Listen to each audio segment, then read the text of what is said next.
विचारों की वर्षा करें माननीय प्रधानमंत्री जी।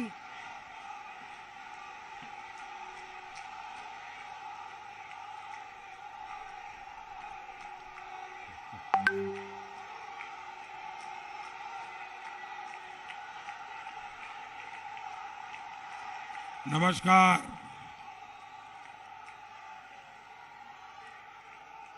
तीर्थराज प्रयागराज और थेवा कला के लिए प्रसिद्ध प्रतापगढ़ के लोगों को मेरा प्रणाम।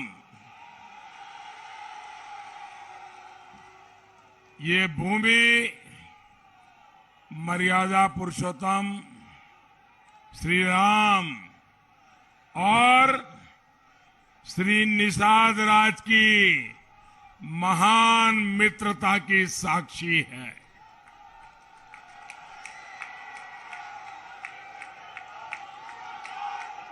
हम निषाद राज के बिना प्रभु राम की कल्पना भी नहीं कर सकते हैं। इस मिट्टी में अमर क्रांतिकारी शहीद चंद्रशेखर आजाद के बलिदान का रक्त भी मिला हुआ है। ऐसी महान भूमि और यहां के लोगों का मैं अभिनंदन करता हूं। साथियों, उत्तर प्रदेश में 4 चरणों के चुनाव हो चुके हैं। यूपी के लोग भाजपा को और भाजपा के सहयोगी हमारे इन दोनों साथियों की पार्टी को भी भरपूर आशीर्वाद दे रहे हैं। भाइयों और बहनों, 21वीं सदी का यूपी आकांक्षी है, एस्पिरेशनल है, बड़े सपने लेकर आगे बढ़ रहा है। डबल इंजन की सरकार यूपी को विकसित बनाने में दिन रात जुटी हुई है। और साथियों, 21वीं सदी के यूपी की आकांक्षाएं पूरी हो, इसमें नेतृत्व की बहुत बड़ी भूमिका है। इसलिए सवाल ये भी है कि यूपी में नेतृत्व कैसा होना चाहिए। अब आपने देखा होगा, हम सबको अनुभव है, पूरी दुनिया आज कोरोना की महामारी की चपेट में है। कोई मानव इससे बचा नहीं है। मानवता के ऊपर ये बहुत बड़ा संकट आया है।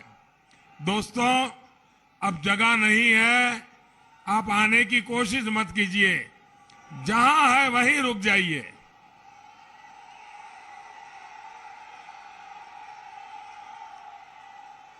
आपका प्यार, आपके आशीर्वाद के लिए मैं आपका बहुत आभारी हूं। भाइयों बहनों, योगी जी के नेतृत्व में इस क्षेत्र के सपूत मेरे परम मित्र केशव प्रसाद मौर्य जी ने यहां दिन रात एक कर दिया। अब आप देखिए, एक तरफ तो योगी जी है, केशव प्रसाद है, संजय जी है, अनुप्रिया जी है, और दूसरी तरफ कैसा नेतृत्व है? दूसरी तरफ ऐसे लोग हैं जिन्होंने वैक्सीन को लेकर अफवाहें फैलाई, लोगों को गलत रास्ते पर ले जाने की कोशिश की। जो लोग अपने राजनीतिक स्वार्थ के लिए निर्दोष नागरिकों को गुमराह करे, क्या ऐसे नेता यूपी को चलेगा क्या? ऐसा नेता चलेगा क्या? भाइयों और बहनों, प्रयागराज की प्रतिष्ठा, यहां के बुद्धिजीवी लोगों, यहां की संस्कृति, साहित्य और कला प्रेम से भी है। आप सभी प्रबुद्ध लोग इस बात से तो परिचित है कि बदली विश्व व्यवस्था में भारत का मजबूत होना कितना जरूरी है। और मजबूत भारत सशक्त उत्तर प्रदेश के बिना संभव ही नहीं है। आज जो गौर परिवारवादी आपके पास आकर वोट मांग रहे हैं, वो कभी सशक्त और आधुनिक उत्तर प्रदेश का निर्माण नहीं कर सकते। क्योंकि ये लोग कैसे हैं? ये ऐसे लोग हैं जो अफवाहवादी है, ये ऐसे लोग हैं जो पलायनवादी है। इतना ही नहीं, ये ऐसे लोग हैं जो घोर अंधविश्वासी भी हैं। क्या किसी अंधविश्वासी को उत्तर प्रदेश का नौजवान स्वीकार कर सकता है? कर सकता है? ये कैसे लोग हैं? उनका अंधविश्वास कैसा है? कुर्सी न चली जाए इसके लिए ये लोग नोएडा नहीं जाते, बिजनौर नहीं जाते। क्या ये उत्तर प्रदेश के लोगों का अपमान है कि नहीं है? अपमान है कि नहीं भैया? बिजनौर से जो टैक्स आता है उसमें तो मलाई मारने को तैयार, नोएडा से जो टैक्स आता है उसमें मलाई मारने को तैयार, लेकिन वहां के लोगों को मिलके जाना, उनके सुख दुख पूछना, उसमें अंधविश्वास आड़े आ जाए। क्या ऐसे लोग उत्तर प्रदेश का भला कर सकते हैं? आधुनिक उत्तर प्रदेश बना सकते हैं? 21वीं सदी के आधुनिक होते उत्तर प्रदेश को ऐसा नेतृत्व कभी भी मंजूर नहीं हो सकता। ये लोग क्या कभी यूपी के युवा का, यहां के नौजवान का, उनका सोच क्या है, उनका मन क्या है, क्या ये अंधविश्वासी लोग समझ सकते हैं? समझ सकते हैं? आप मुझे बताइए, जिनकी सोच ऐसी हो वो यूपी को आधुनिक बना पाएंगे? यूपी का भला कर पाएंगे? नौजवानों को समझ पाएंगे?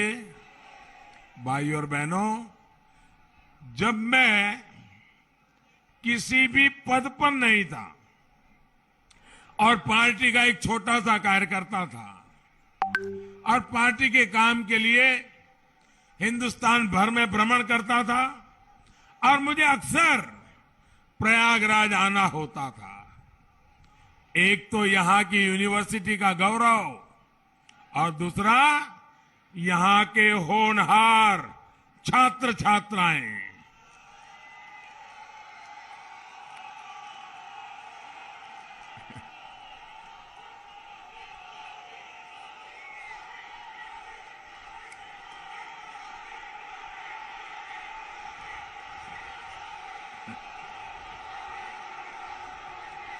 आपका ये प्यार, आपके आशीर्वाद मैं ब्याज समेत लौटाऊंगा दोस्तों। और मैं विकास करके लौटाऊंगा।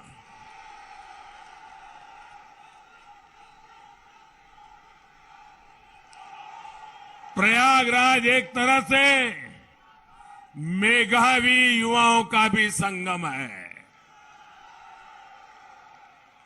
लेकिन 2017 के पहले की सरकारों ने यहां की प्रतिष्ठा को खूब ठेस पहुंचाई। दोस्तों, पूरे देश से जो युवा यहां आते हैं, उनसे इन गौर परिवारवादियों ने छल किया है। आप भी जानते हैं कि नौकरी के नाम पर पिछली सरकारों के आयोग में बैठे लोग किस क्वालिफिकेशन को जरूरी मानते थे? इनके लिए योग्यता की अहमियत नहीं, बल्कि सिफारिश, जातिवाद, क्षेत्रवाद और नोटों के बंडल, यही सब कुछ था। इन लोगों ने अपने कारोबारियों को आयोगों की जिम्मेदार पदों पर बिठाकर जो खेल खेला, उसने कितनी ही युवाओं की जिंदगियां तबाह कर दी, होनहार युवाओं की। आज ये लोग नौकरी के नाम पर फिर उत्तर प्रदेश के युवाओं को धोखा दे रहे हैं, धोखा। भाइयों बहनों, सच्चाई ये है कि इन लोगों ने अपने 10 साल के शासन में सिर्फ 2 लाख लोगों को सरकारी नौकरी दी, और वो भी भाई भतीजावाद, जातिवाद, पैसों के बंडल। जबकि योगी जी की सरकार ने अपने 5 साल में, उन्होंने 10 साल में 2 लाख, और योगी जी ने 5 साल में 5 लाख नौजवानों को सरकारी नौकरी दी। और ये नौकरियों में भी सिफारिश का रास्ता नहीं, भ्रष्टाचार का रास्ता नहीं, जातिवाद का रास्ता नहीं, भाई भतीजेवाद का रास्ता नहीं, पूरी तरह पारदर्शिता के साथ गरीब के बेटे बेटी को भी रोजगार देने का काम किया। साथियों, हमारी सरकार ने युवाओं की दिक्कत को समझना, उनकी परेशानियों को दूर करने का ईमानदारी से प्रयास किया है। पहले उत्तर प्रदेश में पीसीएस की परीक्षा का सिलेबस और यूपीएससी का सिलेबस अलग अलग होता था, और इसके कारण क्या होता था, छात्र छात्राएं इन दोनों परीक्षाओं की अलग अलग तैयारी करते थे। उन पर बहुत बोझ बढ़ जाता था, बहुत समय लगता था, धन भी बहुत खर्चा होता था। हमारी सरकार ने आपकी ये परेशानी समझी, और अब आज यूपी पीसीएस और यूपीएससी का सिलेबस लगभग एक जैसा कर दिया। यानी एक ही मेहनत से, उतनी ही मेहनत से आप दोनों परीक्षा की तैयारी करिए, दोनों परीक्षाएं दीजिए, और आप आगे आकर के देश का भविष्य बनाइए। हमारी सरकार ने ग्रुप सी और ग्रुप डी की नौकरियों से जो इंटरव्यू खत्म किया, उसका भी लाभ अनेक युवाओं को मिला है।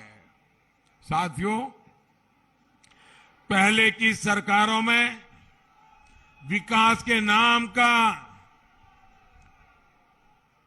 विकास के काम ना होने की एक और बहुत बड़ी वजह थी जातिवाद और भाई भतीजावाद।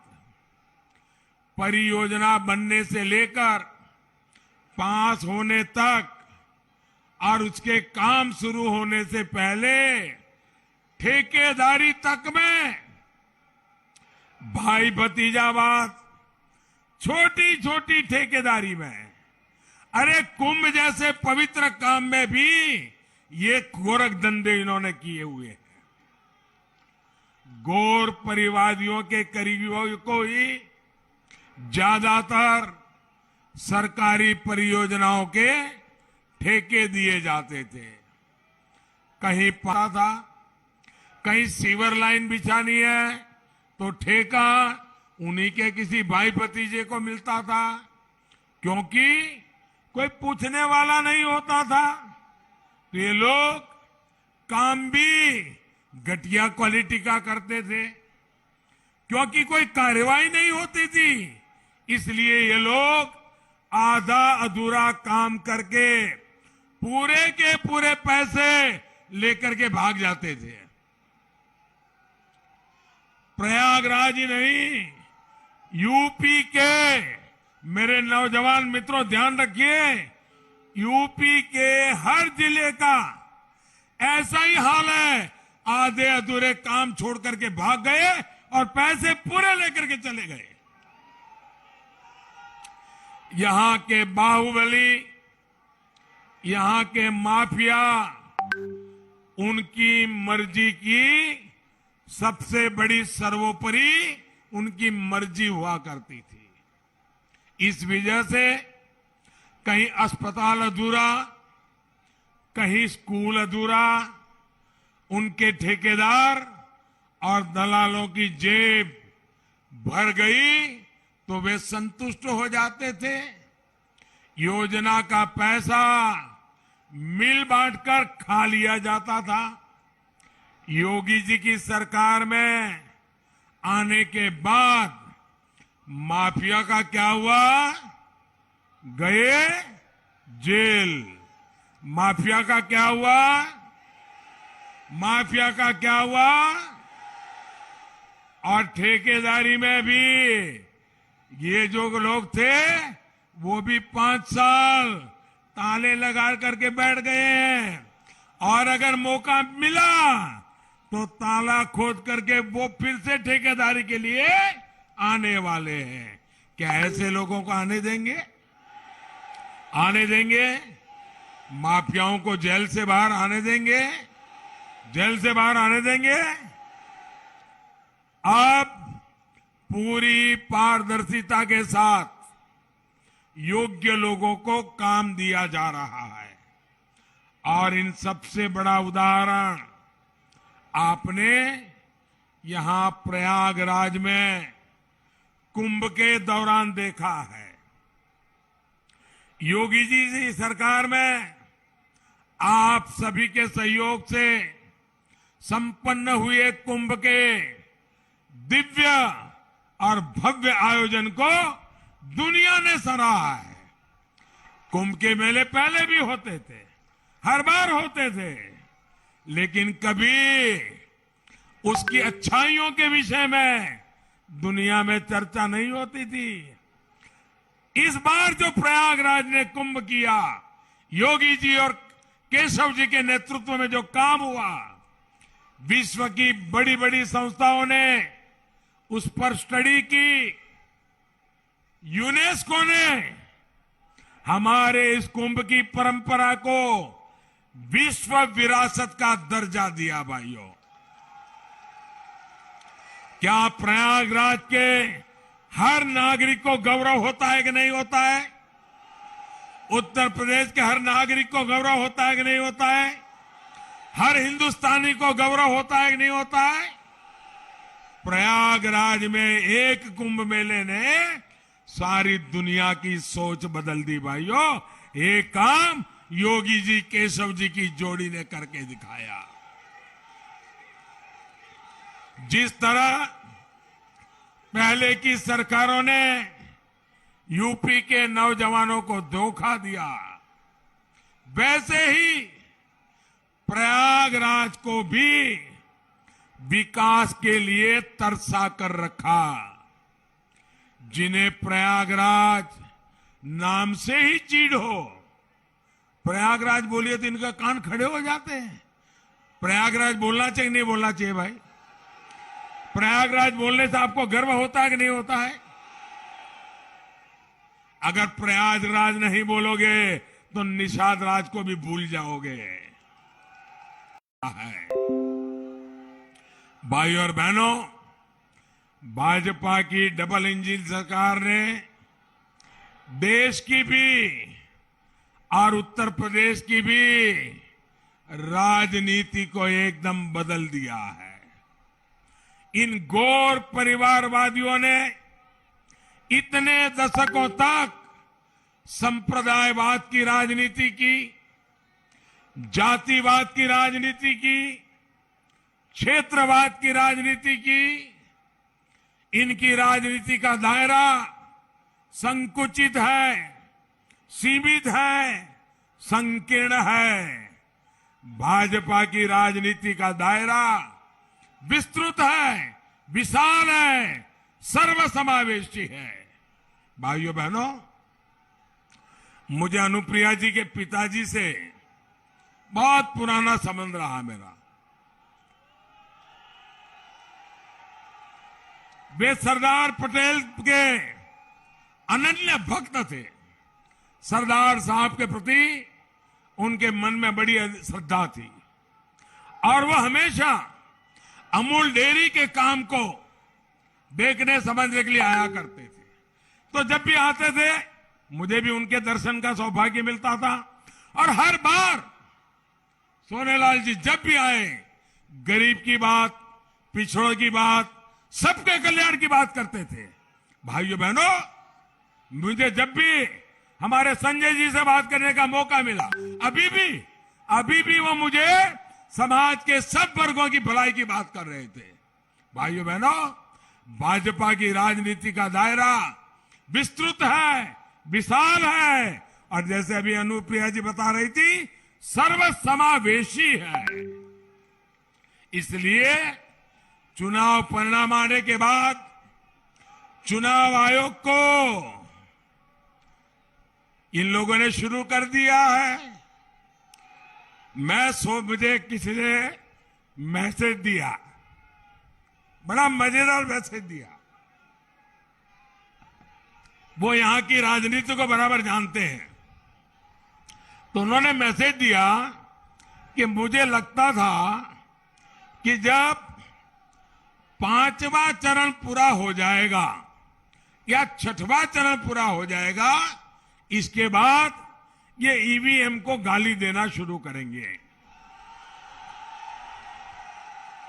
लेकिन इस बार तो इन्होंने 4थे चरण में ही सुबह से ही ईवीएम को गाली देना शुरू कर दिया। जो लोग एग्जिट पोल का इंतजार करते हैं ना, मैं उनको कहता हूं एग्जिट पोल का इंतजार मत कीजिए। ये जैसे ही ईवीएम को गाली दे तो समझ लीजिए कि उनका खेल खत्म।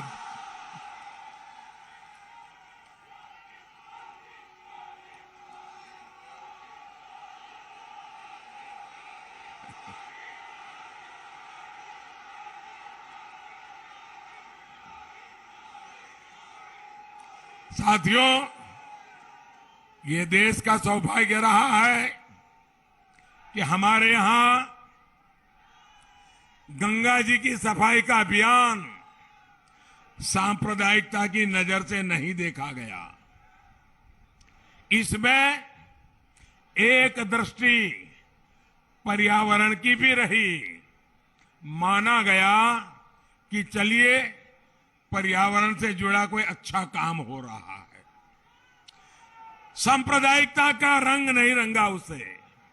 वैसे ही अयोध्या में हो रहे राम मंदिर के निर्माण को लेकर, काशी में हो रहे कार्यों को लेकर, प्रयागराज में हो रहे कामों को लेकर एक दूसरा पक्ष भी मैं आज देश के सामने रखना चाहता हूं।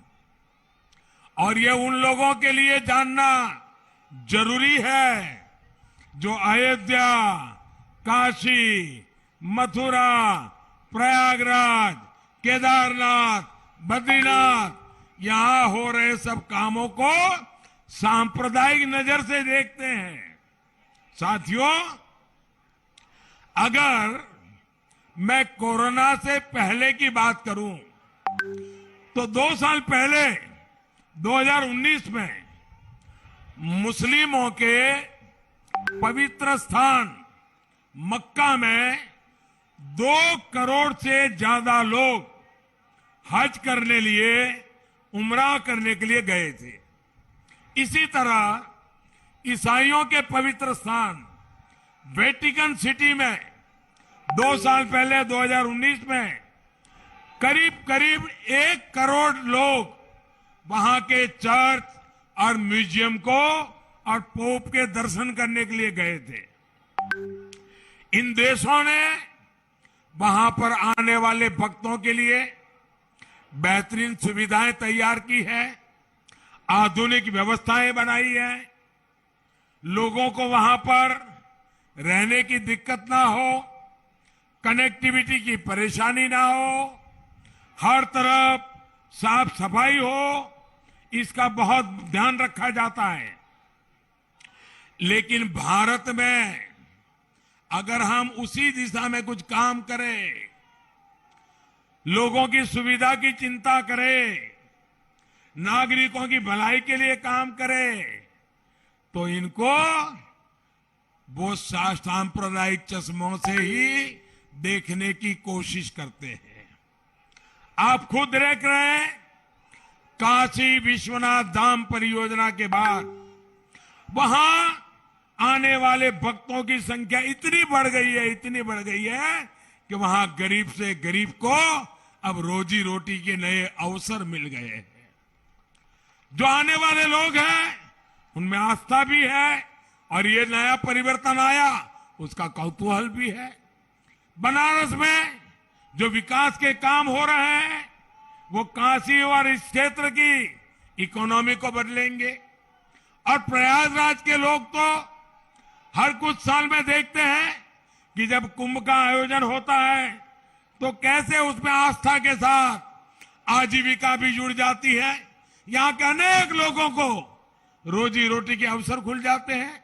ऐसे ही बद्रीनाथ, केदारनाथ में विकास कार्यों के बाद वहां भी आने वाले लोगों की संख्या बहुत बढ़ी है। मुझे भी वहां के मुख्यमंत्री बता रहे थे कि कोरोना के पहले केदारनाथ में अब तक जितने लोग आए होंगे प्रति वर्ष उससे ज्यादा डबल संख्या में लोग आना शुरू हुए। तो पूरे उत्तराखंड की इकोनॉमी चल रही है। भाइयों बहनों, जब भक्तों की संख्या बढ़ती है, यात्रियों की संख्या बढ़ती है, टूरिस्टों की संख्या बढ़ती है, तो रोजी रोटी देती है कि नहीं देती है? रोजी रोटी देती है कि नहीं देती है? गरीब से गरीब को काम मिलता है कि नहीं मिलता है? शहर में टैक्सी चलाने वाला हो उसका भी रोजगार बढ़ता है कि नहीं बढ़ता है?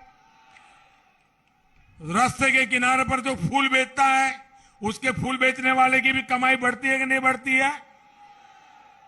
जो छोटी छोटी सराय लेता है काम करता है उसको रोजगार मिलता है कि नहीं मिलता है? जो अच्छी होटल चलाते हैं उसको रोजगार मिलता है कि नहीं मिलता है? भाइयों बहनों, जब यात्रियों की संख्या बढ़ती है तो वहां की पूरी रोजी रोटी तेज गति से बढ़ती है। हम जो काम कर रहे हैं पूरा हिंदुस्तान अब उस तरफ आने वाला है और ये सारे स्थान आर्थिक गतिविधि का बहुत बड़ा केंद्र बनने वाला है। और इसलिए हमारी सरकार कनेक्टिविटी पर बहुत जोर दे रही है। और मुझे बताया गया है कि 3 साल के भीतर ही ये जो हमारा प्रयागराज एयरपोर्ट अभी अभी बना, और हमें कम समय में बनाया, समय से पहले बना दिया। प्रयागराज एयरपोर्ट में 10 लाख से ज्यादा यात्रियों की आवाजाही हो चुकी है भाइयों। लखनऊ और वाराणसी के बाद आज प्रदेश में ये आंकड़ा छूने वाला प्रयागराज हमारा तीसरा एयरपोर्ट बन गया है। साथियों, बात एयरवे कनेक्टिविटी की हो, हाईवे कनेक्टिविटी की हो, वाटरवे कनेक्टिविटी हो या रेलवे कनेक्टिविटी की हो, हम उत्तर प्रदेश के हर हिस्से को जोड़ना चाहते हैं। योगी जी की सरकार इसलिए ही यूपी में आधुनिक एक्सप्रेसवे बनवा रही है, नए एयरपोर्ट्स बनवा रही है।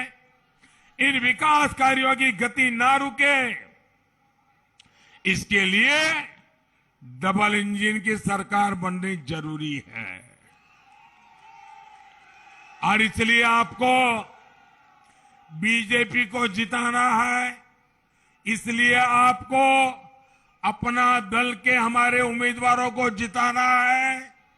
इसलिए आपको निषाद पार्टी के हमारे उम्मीदवारों को जिताना है। और भूलना नहीं है, पहले मतदान, उसके बाद दूसरा काम। साथियों, मुझे बताइए, ऐसा तो नहीं होगा ना, इतनी बड़ी रैली हो गई, संजय जी का मार्गदर्शन मिल गया, अनुप्रिया जी का मार्गदर्शन मिल गया, मोदी जी भी आ गए, अरे अब तो जीत जाएंगे, सो जाओ, अब सो जाओ। ऐसा नहीं करोगे ना, नहीं करोगे ना, घर घर जाओगे, घर घर जाओगे, घर घर जाओगे, जरा हाथ ऊपर करके बताइए, घर घर जाओगे, मतदाताओं से मिलोगे। अच्छा, मेरा एक काम करोगे, करोगे पक्का? देखिए, मैं चाहता हूं मेरी तरफ से इस क्षेत्र के सभी नागरिकों को मेरा प्रणाम पहुंचाएंगे, पहुंचाएंगे। उनको कहेंगे मोदी जी ने आपको नमस्ते भेजा है, पक्का कहेंगे। देखिए, आप जब उनको कहेंगे ना कि मोदी जी ने आपको प्रणाम भेजा है, ये बात जब पहुंचेगी ना, मुझे बहुत आनंद होगा भाइयों, बहुत आनंद होगा।